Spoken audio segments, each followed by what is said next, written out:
Part of what you'll find is much of your income as a software engineer actually is not base salary. So your compensation, it's not normally called total comp.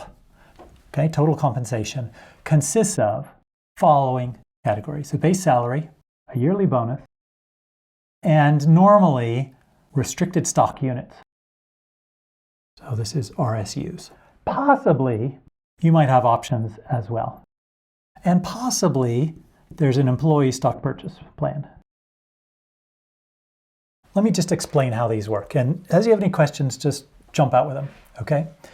Base salary is pretty straightforward, right? That's going to be some number for, if you looked at a FANG, Facebook, Amazon, Netflix, Google, so on. So you're looking, I think for somewhere between 100 and 200K in there. I'm not sure which is your starting salary, but that's your base salary. You're eligible, and this will be part of your offer letter, for a yearly bonus. Okay, probably at that level, it's going to be 15%. And that's often dependent on how well the company did. Okay, and to some extent, how well you did. As long as you didn't do poorly, you're usually eligible for that. So you might have your base salary of 100,000, I'm just making that number up, plus a yearly bonus of another 15,000. When you get hired, they grant you some stock units. So they may say, here's your offer. 100K base, potential 15% bonus. Bonus not guaranteed, right? But usually happens. And then RSUs, so restricted stock units, and they may say, we'll give you some number of them. I'm going to say 2,000 stock units. These stock units are basically going to be shares of stock. They're not yours yet, though. When do they become yours? And what we say is they vest. Okay, so a common vesting schedule might be something like 25% per year for 4 years. So that's one. And so at the end of 12 months, you get 500. At the end of 24 months, you get 500. At the end of 36 months, you get 500. And at the end of 48 months, you get 500. Okay? Or it might be 25% per year, and then quarterly, evenly thereafter.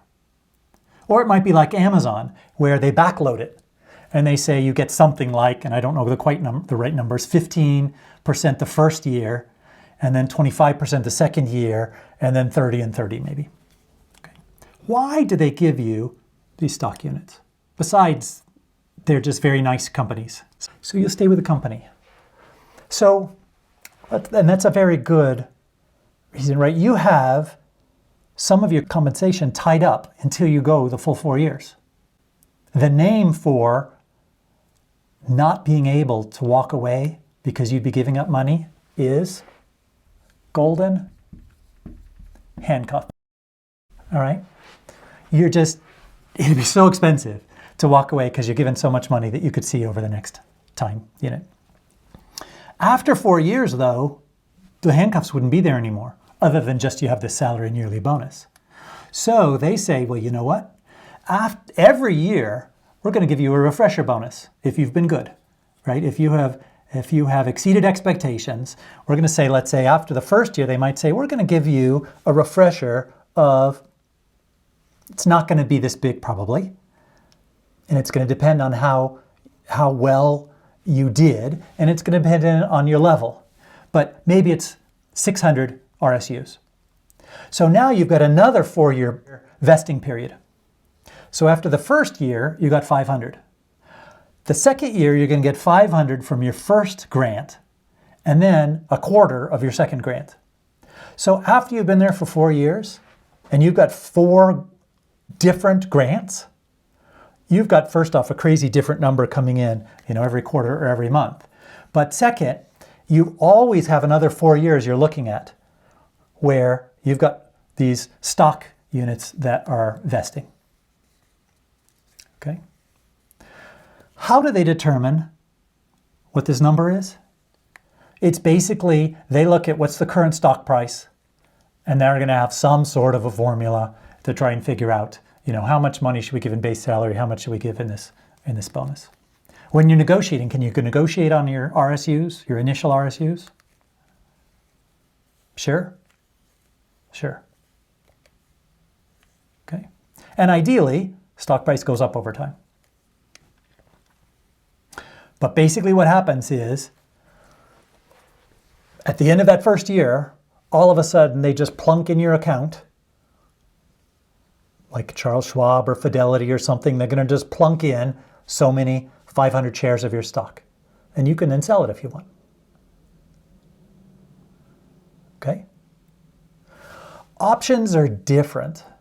Options, for instance, used to be offered at Google. They used to offer both options and stock units. And eventually, over time, they just went to stock units. If you work at a startup, they're probably only going to give you base salary and options. And these options at a startup are potentially worthless. And I'm going to say probably not even potentially worthless, likely worthless. Okay? Because if you just look at the numbers of how many times people, sign up to work at a startup and how many times they actually make money from their options, it's small. Now, if you've got a company that is, you're not one of the early employees, it's a fairly large company, it just hasn't gone public yet, then those options may be more likely to be worth money. But don't count on these options as making you a ton of money, especially if you're starting in a very small company. Does that make sense? On the other hand, your RSUs, your stock units, you can kind of count on if you're at a big company.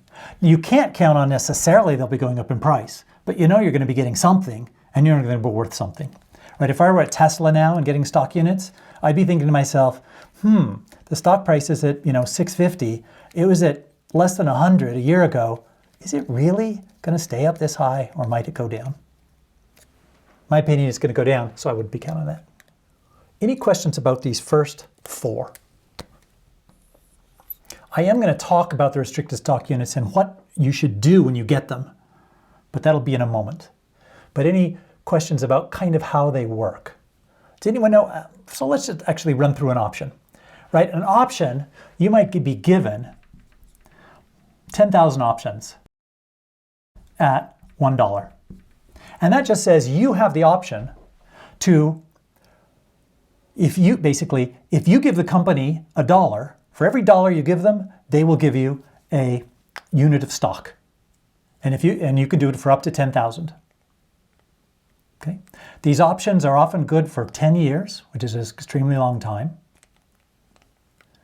But notice you're actually paying money to get them.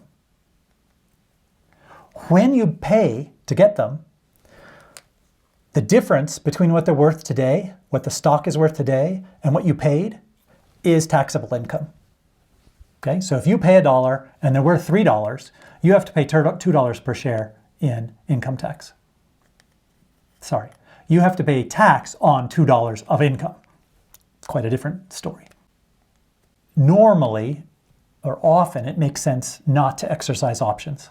When you leave the company, you usually have 90 days to exercise your options, and you would have to decide at that point whether to do it or not.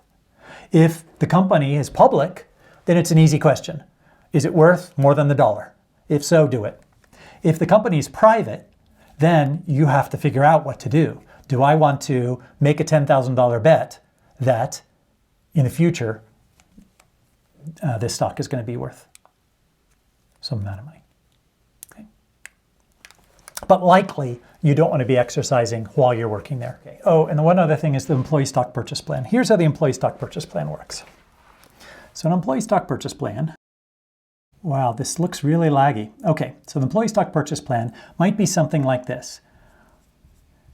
You can set aside money from each of your paycheck up to a certain amount, and you can buy stock at a something percent discount. Normally something between 5 and 15%. Well, that doesn't seem too great, 15% discount, except you can sell it immediately after you buy it. So you have a locked-in guarantee of between 5 and 15% return on whatever money you used to buy this stock.